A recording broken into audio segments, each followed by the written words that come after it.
evening, how are you? Hope you're all really well. I refuse to mention the horrible dark weather outside, but I've just done it. I am about to go live with a really interesting influencer journalist. Her name is Lexie Gillies, and she is a sufferer of rosacea.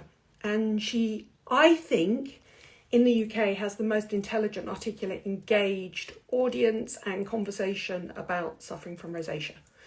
And I wanted to invite her on and just ask what her top 10 beauty buys are. But because I feel like she's lived the life, she's walked the walk, she's not just talking the talk. And we met at a couple of events and I wanted her to come on and chat about it, talk about the products that she loves, the products that work, talk about the medication maybe she's tried. And basically just get her to, hello, there you are, to share her experience. And I know she's joined because there's that weird jump when somebody joins in. She'll appear in a minute. Where are you? There you go. How are you?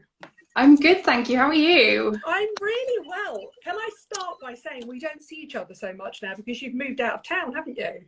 I have. I've moved up north. Whereabouts are you? York. Oh, I love York. It's such a beautiful city, really beautiful. It is, it's lovely. Thank you for joining me. I was just doing a little bit of a sort of intro for you there, but explain to everybody that doesn't follow you and that should follow you, your background and what you do. Okay, so I was diagnosed with rosacea when I was 21, so that's 16 years ago. I was and am a beauty blogger, and I didn't really talk about my skin. I just kind of talked about nails and makeup and things like that. And then I started to worry that people would question why I never showed my naked skin and why I always wore really heavy makeup, and why sometimes my skin looked a bit different. And so I decided to just write a blog post, talk about my rosacea, explain a few of the products that I really liked. And that was about 9 years ago, I think. And I genuinely thought, I'll just get this out of the way. I'll talk about rosacea once, answer all these questions, then we can just get back to nails and makeup and stuff. And it just kind of went a bit crazy from there. There were just so many people sending me messages saying, I had no idea, I didn't know, like, there were other people talking about this, like, can I ask you a question? And it just kind of snowballed from there and got to the point that every time I was talking about other things, there just wasn't that same engagement, there wasn't that same interest. And I think that because back then, and probably still even now, there just aren't that many people talking about rosacea, which still kind of blows my mind because it's thought that 1 in 10 people in the UK have rosacea. So it seems baffling to me that it's not more widely known and that it isn't something that tons of people are talking about, but it still seems to be quite rare. It's interesting because we met each other a few years ago at various different events. And I really like your content and I love the way that you're really intelligent and engaged. But again, I can probably think of maybe 4 people who have an honest and open discussion about their rosacea, and nobody really does it as well as you. And I'm always, when somebody says to me, we need somebody to speak about rosacea, I feel the same about you, the way I feel about Angeli Marto, because she's been suffering from acne for 20 years. Obviously, she's a dermatologist as well, but I feel like nobody can really speak about it as intelligently and as passionately as somebody that has had this problem. So I remember meeting you and not realizing, because obviously I saw you at an event face full of makeup, and then sort of tracking you down, and that picture that you sent me, the half and half picture. Why do you think more people don't discuss it? Do you think they're still hiding it? Do you think they don't know they've got it? What do you think is going on? I think there's still so much stigma around skin conditions. I think a lot of people don't realise they have rosacea. I think there are a lot of people who just think, like I did for so long, that I just have a very rosy complexion. I'm very pale.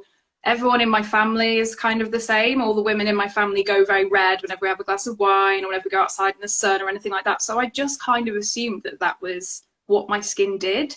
And because there's this kind of lack of information out there, lack of representation, I hadn't even heard the word rosacea before I was diagnosed with it, let alone knew how to deal with that information. So I think that it's kind of a two-pronged thing where people don't know they have it, and then the people that do know they have it don't feel comfortable sharing their real face on the internet, because it's still such I was going to say a fake place, which sounds like really, really negative, but it still surprises me when I'll scroll. I follow a lot of people in kind of the skin positivity circle, so I follow a lot of people with acne and vitiligo, psoriasis, eczema, all that kind of thing. So I would say my timeline is probably more skewed to people who look more like me, but I still see a very bizarrely kind of perfect face that's from brands and from kind of other bloggers and things like that. And I think that it's hard to stick your head up above the parapet. I think that, you know, I've discovered when I was trying to do kind of like straight beauty blogging, when I was trying to pretend that my skin wasn't, you know, really red and I didn't have flare-ups and things, I would post photos and I would notice that brands would share everyone else's photos, but mine wouldn't be there. And I'd kind of think, right, well, there's something that they've noticed that's different. And so I think it just, in order to fit in, I wanted to look the same as everybody else. And that's kind of, you know, it's human nature. And so I think that for a lot of people, it's scary when you look through Instagram and all you see are filters and Photoshop and, you know, clever lighting and all that kind of stuff.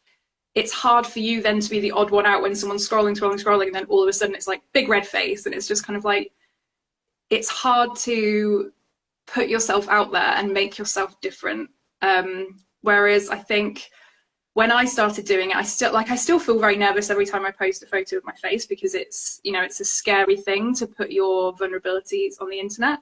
And the majority of the time I have a lot of support, and I have a lovely kind of community of people around me who understand what it's like to live with rosacea and all that kind of stuff. But then occasionally, you know, something goes outside your usual internet bubble, and you get people who, you know, either have horrible things to say, or they've got unsolicited advice for you, or, you know, they just want to tell you, you know, the thing that their hairdresser's aunt's mum's dog groomer tried and it cured their rosacea. So it's just, it can be tricky to put yourself out there and then have to deal with everything that comes on top of that as well.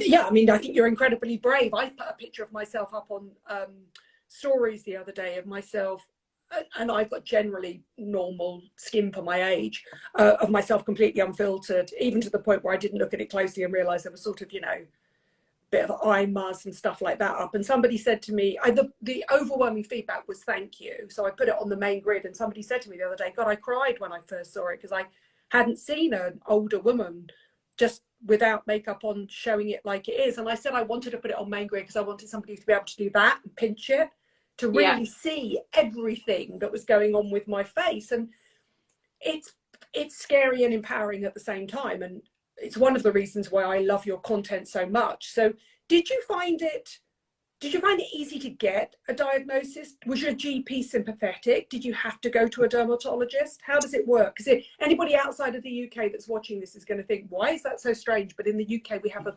chronic shortage of dermatologists. We do.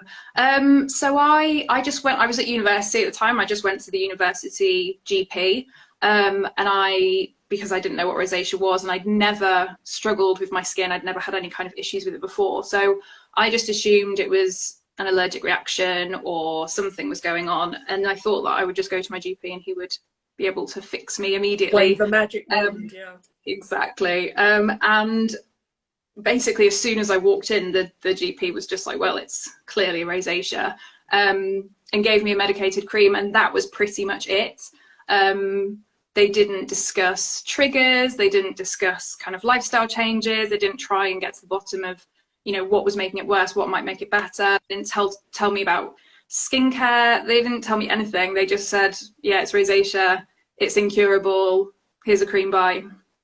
And at 21, to be told that, well, I thought that my face would look like that for the rest of my life was absolutely terrifying, because at that point my rosacea was so out of control that it, you know, I had dermatitis on top of it. It was so sore, constantly bright purple, swollen, just boiling hot. And I thought, how on earth am I meant to live the rest of my life with this, with no assistance other than this cream. So I kind of took it upon myself to do my own research. And I think, to answer your question, I think it's still a bit of a mixed bag. I hear from some people that they went to their GP and they were absolutely wonderful, and they, you know, have kept up with the current information. You know, I went to a conference a couple of years ago where I found out that GPs get 2 days of training on all skin conditions, every single one in those 2 days, and then there's not any kind of follow-up. So it's like the things that they learn, if you go see a GP who had their training done however many years ago, they're still going to be probably, unless they take it upon themselves to look into rosacea, which they probably won't because they've got so much else to do, they're probably still going to be thinking that those, you know, what was in a couple of years ago is still the thing to do now. But there's been so many changes, so many medications, so many different things you can do. So some people have a great experience, some people have a terrible experience.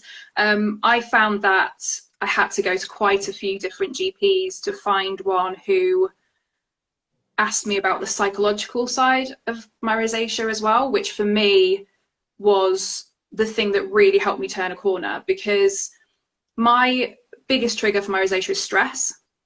And so, you know, I could change my diet, I could change all the lifestyle things, I could live perfectly, I could be a monk, but the moment I'm stressed about anything, my skin will go absolutely crazy. So I need to look at my rosacea from an external and an internal point of view. There's no way that I can separate the two. They're constantly bound up with each other. And I think that going to a GP often, you know, you have a minimum amount of time and you have to talk about the thing that is most pressing. And for them, it's kind of like, you have this issue that's on your face. We need to solve that thing. And they don't really have time to dig deeper. No, they just want to give you away with a prescription, send you away with a prescription, don't they, and hope for the best. Yeah, exactly. And they hope that by helping the outside, you will then feel better on the inside, you'll be less stressed, and therefore it will kind of, they work backwards basically. Whereas it took me a long time, and I've noticed it's actually more likely to be female GPs who will sort of say, well, you know, how does it make you feel? Can you still wear makeup? Like, you know, are you struggling to socialize? How are you at work? All that kind of stuff. Whereas I think it can still be considered vanity, or, you know, just, it's not serious. I've felt dismissed by quite a lot of medical professionals when I try to talk about the impact it has on me. And I think that is something that is another reason why I constantly want to talk about rosacea and talk about how it actually makes you feel, because so much of it is about how it looks, all the information out there, which is why there's this kind of prevailing belief that it's just blushing, or it's like a little bit, oh, it's quite cute, isn't it? Oh, you never have to wear blusher. Like, oh, it's quite sweet, it's quite youthful. Whereas actually the physical, you know, it can be painful, it's warm all the time. Like I can feel the heat. The pictures you put up genuinely are the first time I've ever seen anybody who I know, and I have friends that have rosacea, but it's relatively mild. The pictures you originally put up when I first found you and started looking was the first time I'd ever seen people like that in real life. And you explained, and for anybody that doesn't know, don't leave now. When you finished, go over, follow Lexie, have a look at her journey. You'll identify it straight away. You'll see, that's me, I recognize that. And the picture you sent me, that the half face picture, is truly shocking, because I've seen you in real life, and most people, you are a very talented DIY makeup artist. You do an amazing job of your makeup. Nobody would know that you suffered. And then, so I think that's what's so empowering about it, is to see you take your makeup off, or take half your makeup off, and to explain it from a first person perspective. Do you still use medication? And because I know people are going to ask me, what was the medication, or has any medication made a profound difference, a real visible difference to your skin?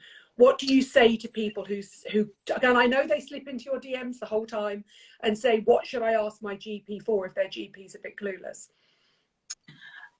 So it's tricky, because there are a few different subtypes of rosacea. So you know, there's type 1, which is what I have now, which is flushing. It's kind of the persistent redness and then the temporary flushing. When I was first diagnosed, I had type 2, which is the pustules. So that's the one that's often confused for acne. And the issue there is that because most people know what acne is now, they see pimples and so they immediately think, must be acne, I'll treat it like acne. That's what I was doing back when my skin first started kind of getting quite bumpy.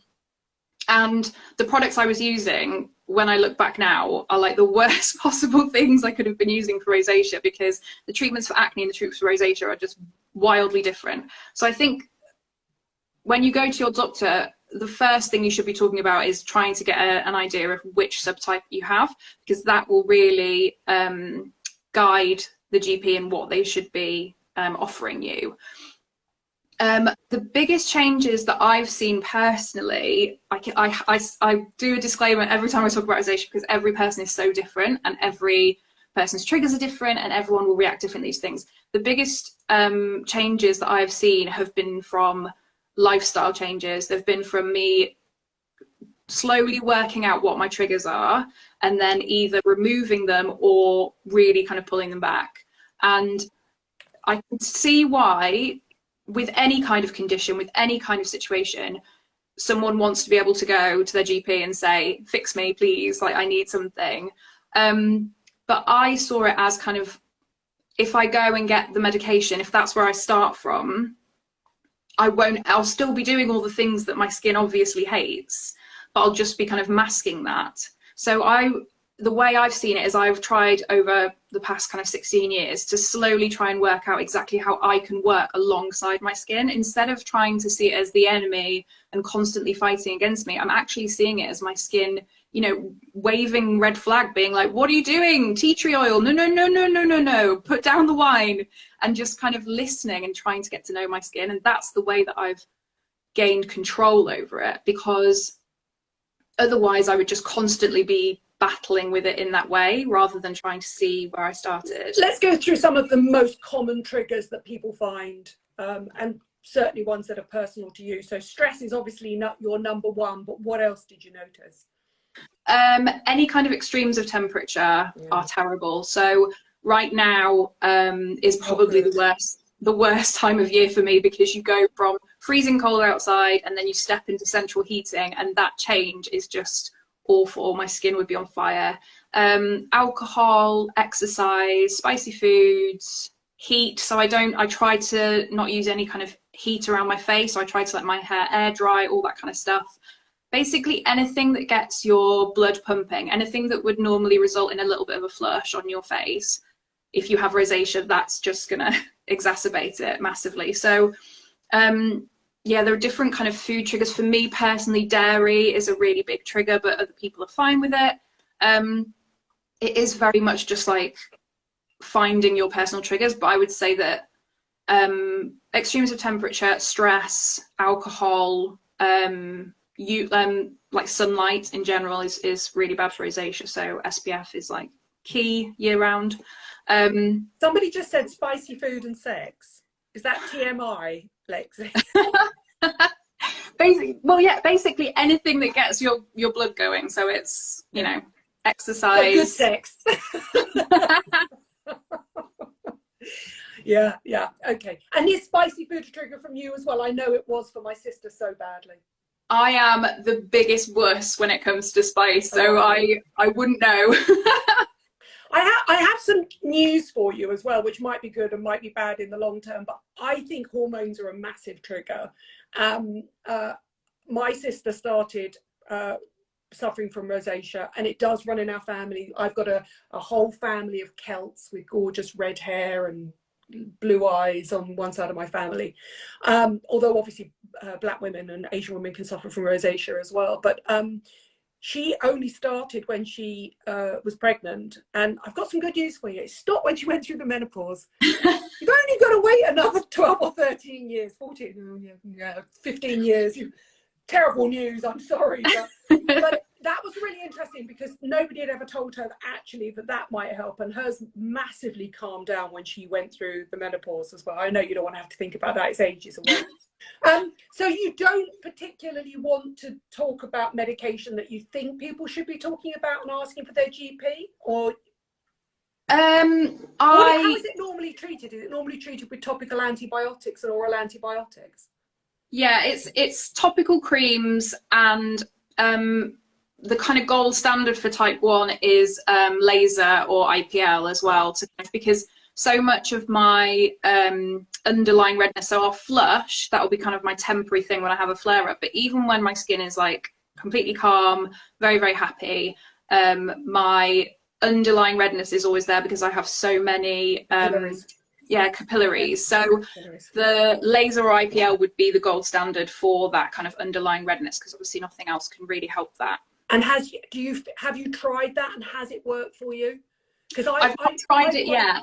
I've got a tiny bit of redness around my nose, and obviously I'm related to my sister. Now IPL worked very well for her, but they come back, and you every couple of years you've got to go back, knock it back, go back, knock it back. And I think it's the same with most redness in the skin, is because your skin is a living, breathing organ, new capillaries form the whole time. So what about you? Have you tried IPL? Do you find it works? I've not tried it yet. I'm still in two minds about it. I speak to so many people, and the results vary so widely. And there are some people who say, you know, it's given me my life back. I never have to wear makeup. My skin looks like it did before. And there are some people who say, I didn't really notice much difference. And then there are some people who say it made their skin a lot worse. And I think especially, it's expensive. If you have skin that's like mine, it's not severe enough that your dermatologist you can be referred to kind of have it done on the NHS. So you would have to go private. And I just think where I am at the moment, it's not a priority, because it's not severe enough for me to, think about it every single day. For some people, I know that it's the thing that they kind of dream about and are working towards, because that's the only thing they can see that will help. Els Bells, good question. How or why do you get rosacea? Well, does anybody know? They still don't really know. There are so many theories out there. And so, they think there is a genetic component. My mum has it, both my sisters have it.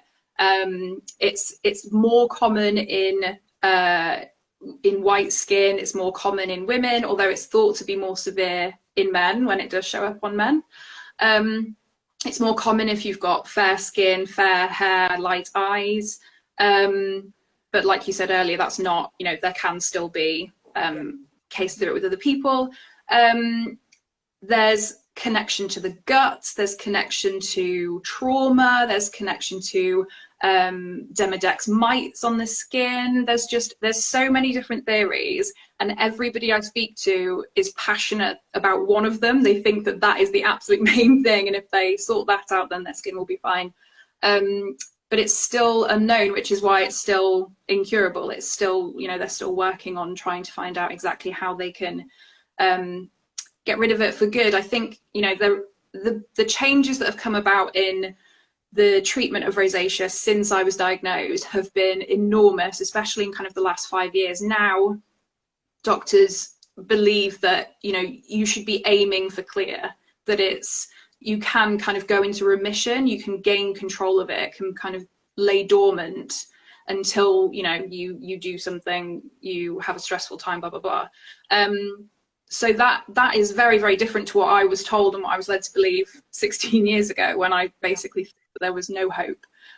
So I do hold out hope that there will be some huge change, and that something will come along that does kind of work out exactly where it starts and why, and therefore we can kind of work towards curing it.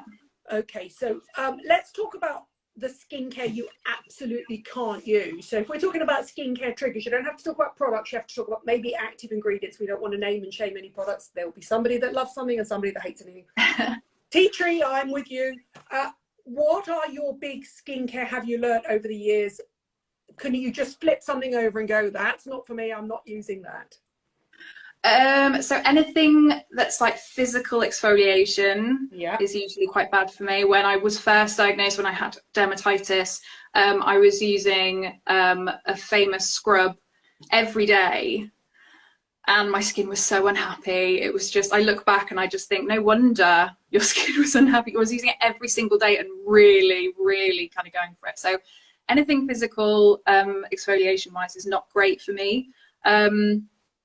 Anything that's kind of, I try to look at the descriptions. They're the things that make me pause. So if I'm sent anything that's like invigorating or warming or like a wake up for your skin, you know, all these things that other people love because they'll slap it on like half an hour before they go out and they'll be like, oh, my skin's so glowy. They love the glow, right? They love the glow. Yeah, I have to say, I mean, personally, I suffer from perioral dermatitis. So sort of on a sliding scale of, you know, large capillaries and pustules and stuff like that. It's very mild, but I cannot put a single essential oil on my face.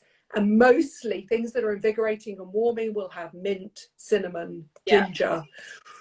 It's a nightmare. You put it on and you just feel it start to come. So yeah, I completely get it. So would you avoid essential oils in skincare full stop?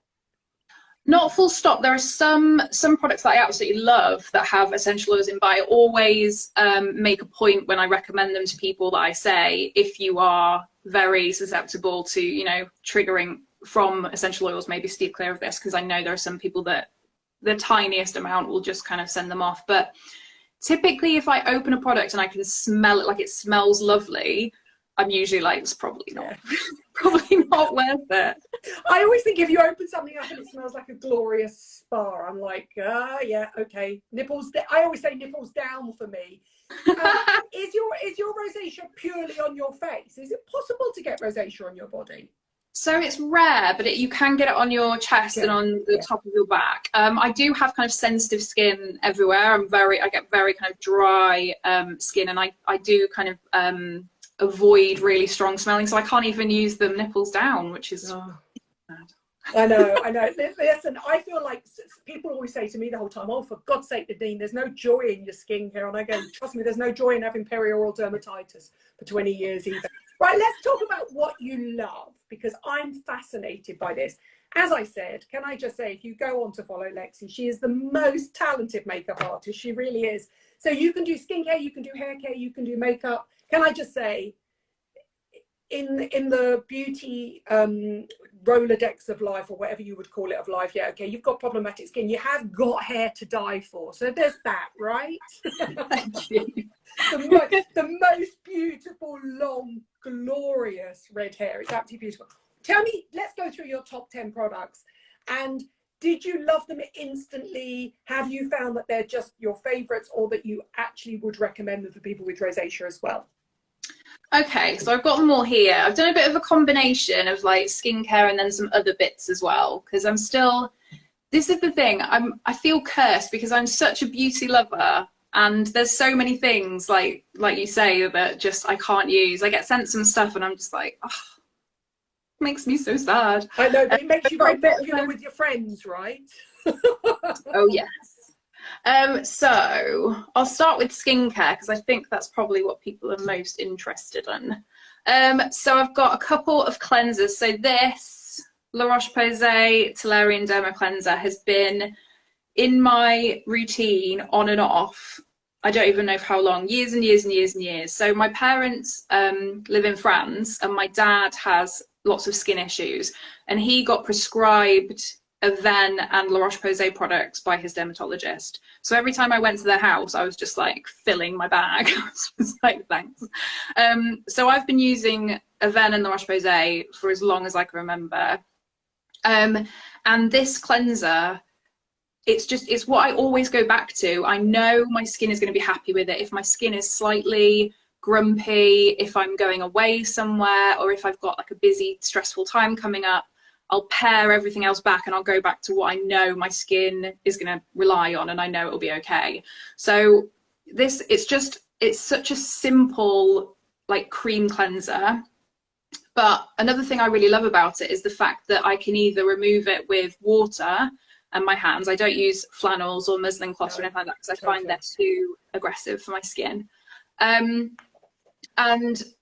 I can also use it if my skin is really unhappy and I don't even want to get water on my skin. I can remove it with a reusable cotton pad or something. So, and also, you know, if you're on a flight or if you're, I don't go camping and I don't go to festivals anymore, but I'm sure if you did, this would be a great thing for you to take along. You don't even need water. You can just take it off with a cotton pad.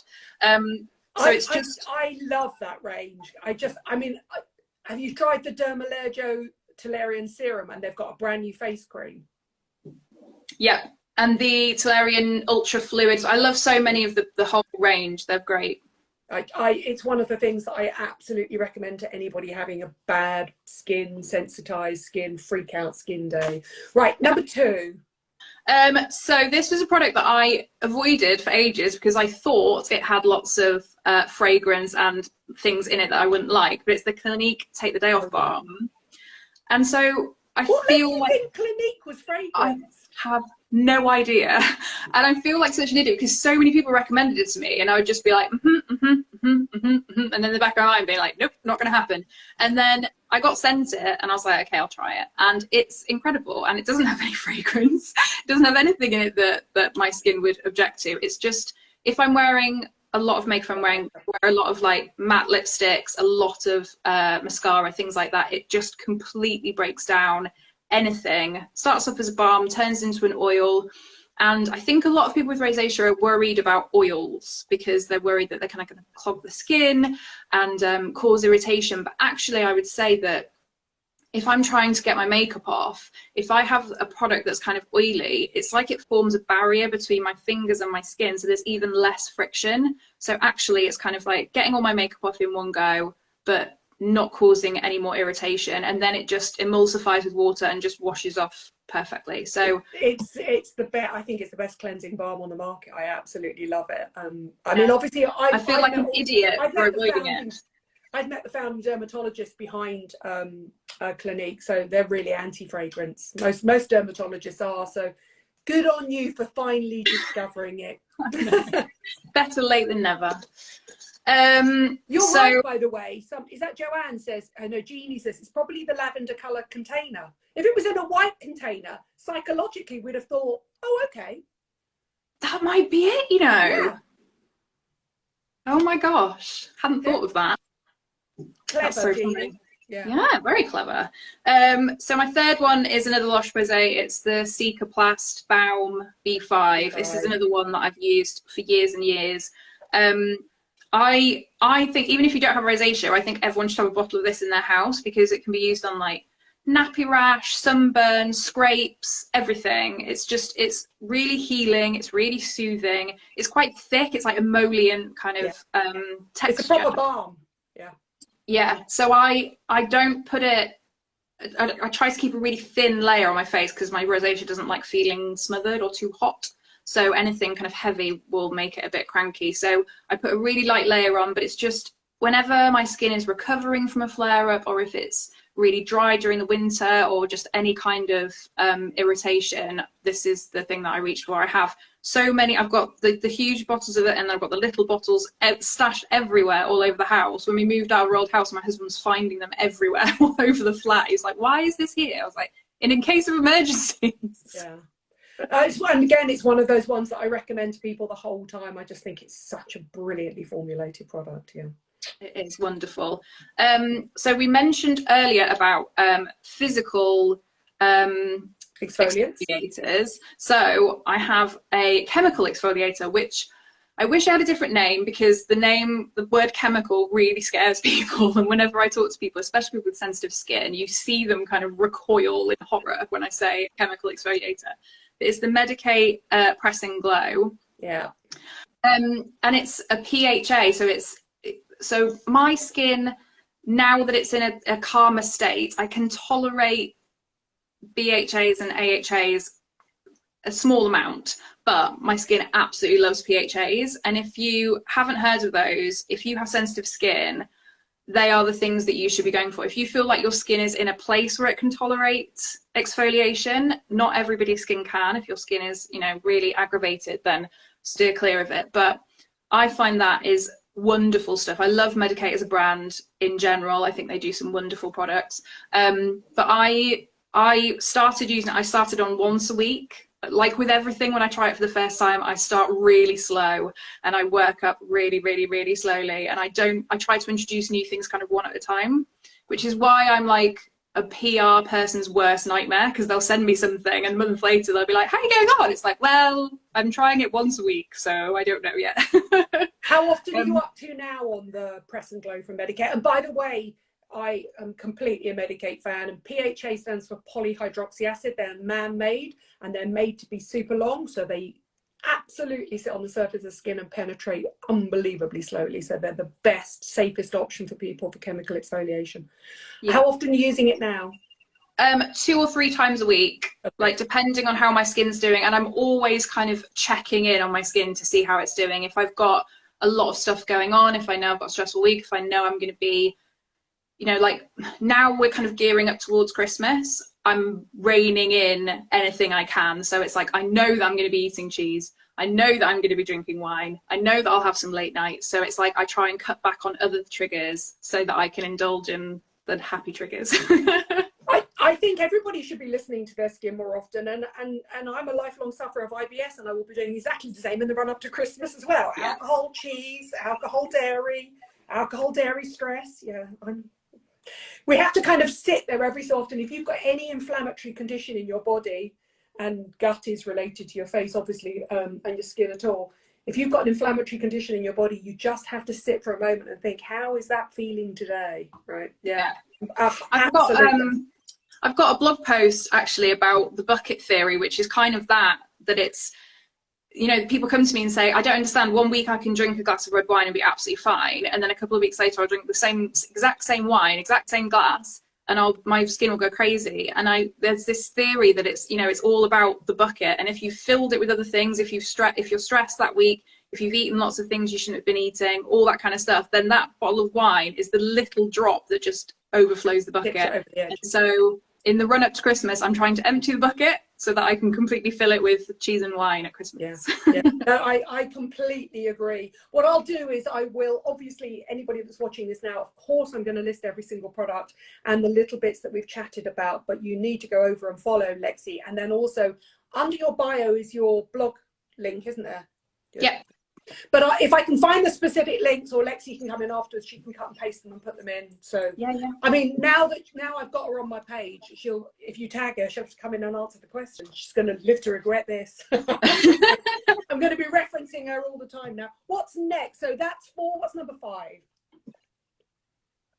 don't know if you can see that. Yeah, I can. Roche, Posay, and Thelios. So I've lost track of how many SPFs I've tried in my life. It's a lot, and I think that it's the one thing I think that most people struggle with that come to me, that just they know they should be wearing SPF, they know that it's a huge trigger for rosacea, they really want to find one, but they just either they find one and it triggers a flare up, or their skin breaks out, or they find it hard to remove. And so I think unfortunately it is a little bit of trial and error, and I think we're quite lucky now that there are so many different kinds of SPFs out there. I feel like when I was first learning about skincare, it was just, they were really like thick, heavy, greasy, just like, oh, so disgusting.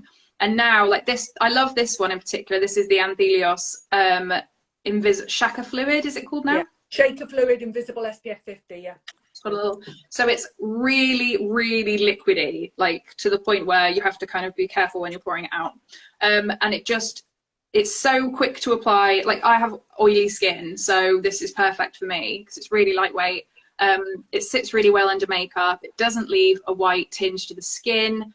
And my skin really gets on with it really, really well. I know for some, it's not always going to be right for some people, but this is the one that I just keep coming back to. There are so many that I like and I have kind of in my stash, but this is the one again that I will come back to if I'm going on holiday. This is the one I should probably take with me because I know for sure that it's going to agree with my skin. Lots of people coming in with recommendations if you want to try them. Has anybody from Space and Case, Ginny sent you the ultraviolet minis? No, I'm really tempted. I've heard good things. I'm tagging her in, don't you worry. Ginny Sanessy I'm going to tag her in.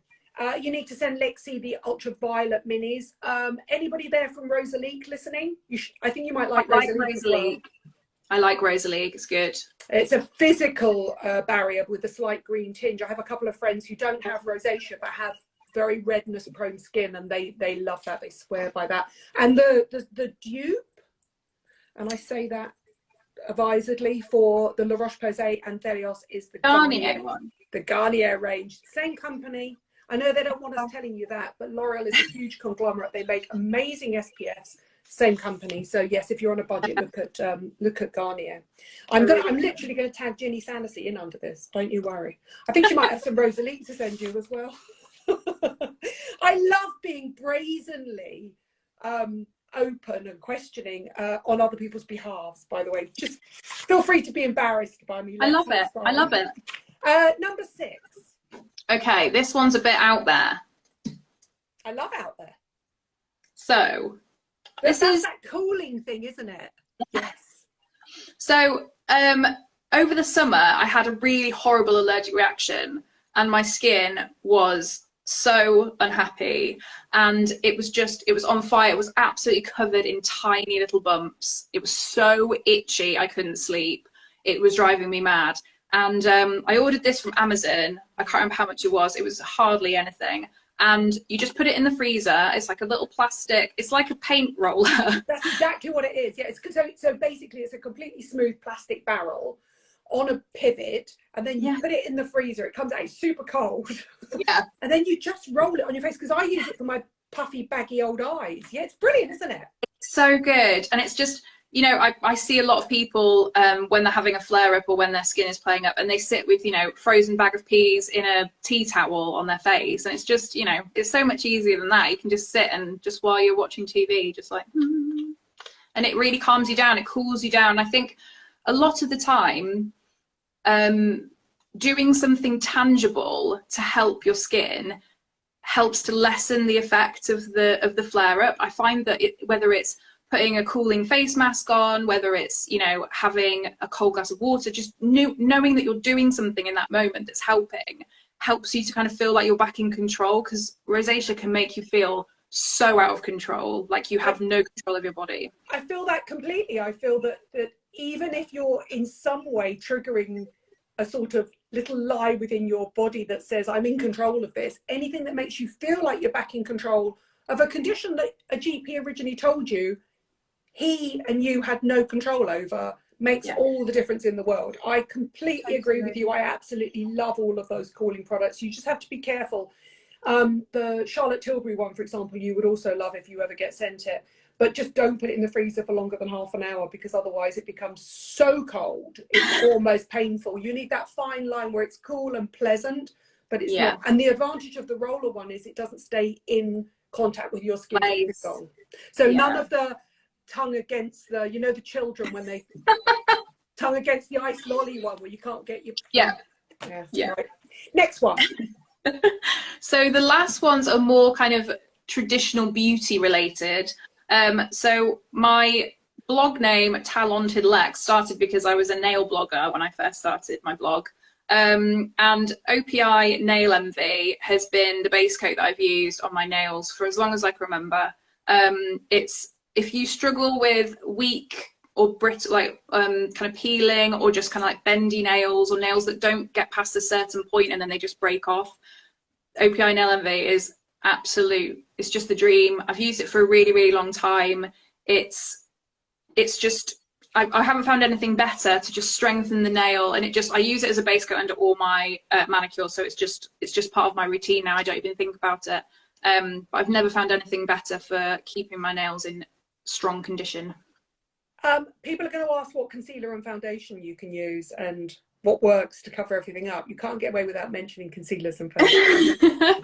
I was going to include some foundations and some concealers, but then I thought I would just like go off on a complete tangent, because I could list loads, because I have so many different ones for what I want my skin to do on a certain day. So since the pandemic, I've actually really reined in. I very rarely wear like full base anymore. I'm kind of trying to get more used to seeing myself with all my other makeup, but kind of my natural skin, like kind of like I am now. So Yeah. I've got, you know, got my eyebrows, I've got my mascara, I've got my lipstick and everything, but my rosacea is out, and I'm trying to get more used to seeing that and getting used to that in my mind.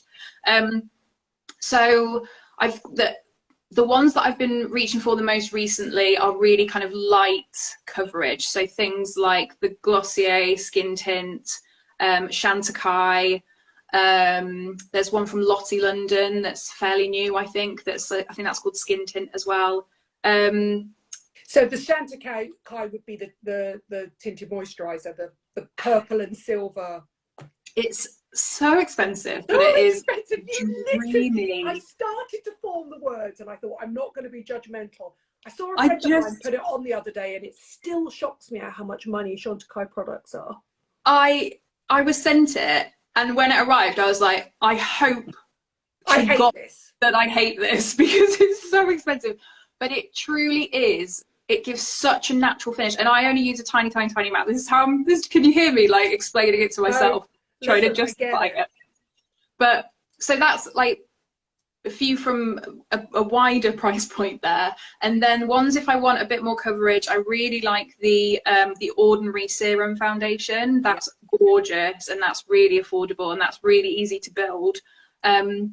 Because if I do decide that I want to cover my rosacea, I'll do a really light layer all over my face, and then just kind of go and do a second layer on the bits that are still red, because my rosacea doesn't show up on my forehead, doesn't show up on my jaw or my chin at all. So I only need like really light coverage there, and then it's just on like my cheeks and my temples that I need a little bit of extra coverage.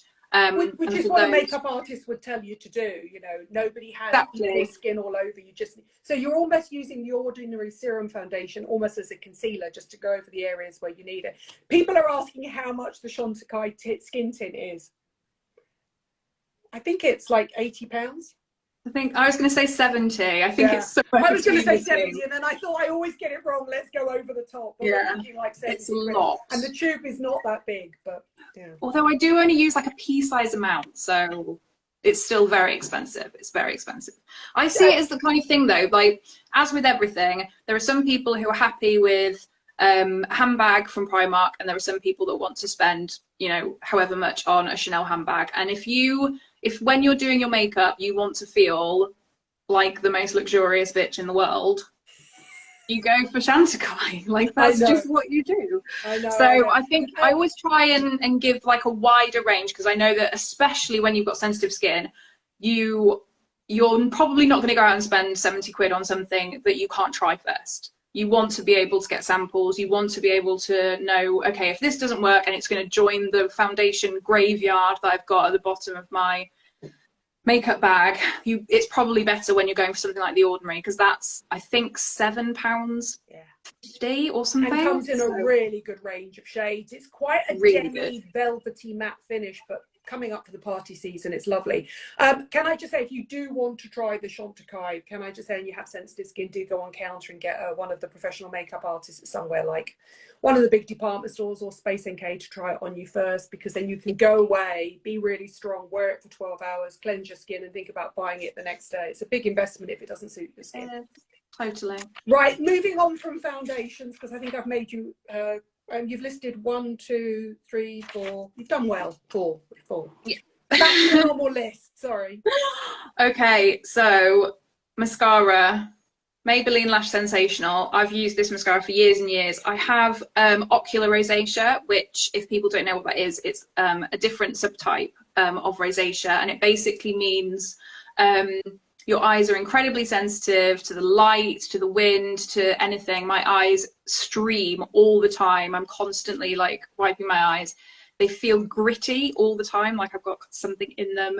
And so my eyes are really sensitive. So I'm super picky about the makeup that I use around my eyes. Sometimes I'll try something and immediately I'm just gonna be like, I'm gonna have to go wash that off because my eyes feel awful.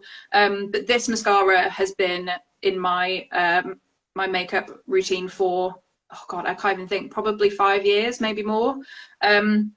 I've got really pale, stick straight eyelashes. And so I like really black, intense kind of, I wear probably about 7 layers of mascara because I'm just like, I love the way you do your makeup. I always think of you as being that sort of, when I look at your pictures of your makeup, I go, God, I need to try harder. Try harder, Nadine, because you just do the most beautiful. I think of you as being all lips and eyes. And actually, I mean, obviously I know you have rosacea, but I think of you as having that perfect sort of almost slightly vintage sort of, you're like, when you do your makeup, you're like a sort of model off of a Brian Ferry video cover. I love that look. So I think of you as having this perfect, flawless demi-matte skin and then this lovely red lip and this big sexy eye. So yeah, right, okay. So what, if you are sensitive to eye products, what do you do about eyeliners? And that's really tricky because obviously it needs to be something that is really long lasting, because I've tried so many eyeliners in the past that it'll look amazing for half an hour and then after like 10 minutes of my eyes streaming, it's just completely gone. So really long lasting. There's a Rimmel, I think it's just their like Exaggerate pencil liner that I love, like really, really good. And that kind of lasts through all of the crying and weeping that my eyes do over the day. That's really good. And it's very handy that you said that when you think of me, you think of eyes and lips, because my last thing is lipstick. Go on. So I think when I first discovered makeup, it was something that I felt I had to do to, you know, I was at university and I wanted to make friends and I wanted to present myself in a new, I moved away from like a small rural Yorkshire town and I went away to the big city and I went to university and stuff, and it's just, I wanted to kind of reinvent myself, and then it was like, pow, here is the worst skin of your life. You're going to feel really self-conscious and like people are staring at you all the time. And I think like I discovered makeup at that moment. I didn't really wear makeup at school. And I hated putting it on. I really resented makeup back in the day.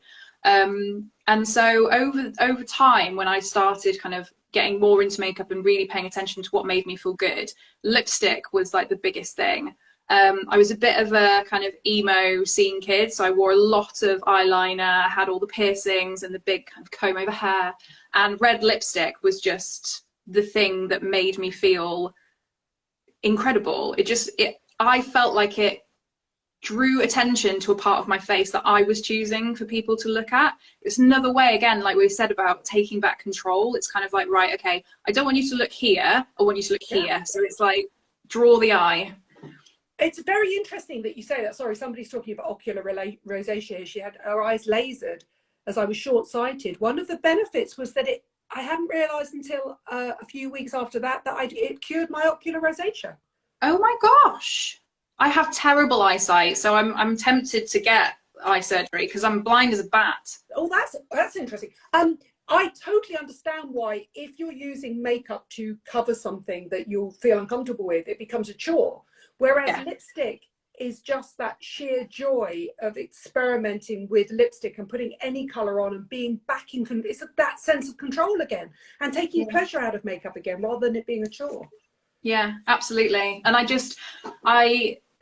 that was the thing that I could get into, and that wasn't, you know, it's a product that doesn't really, you know, affect my rosacea. I can use all sorts of things. So it's the one thing that I felt I could have free reign with.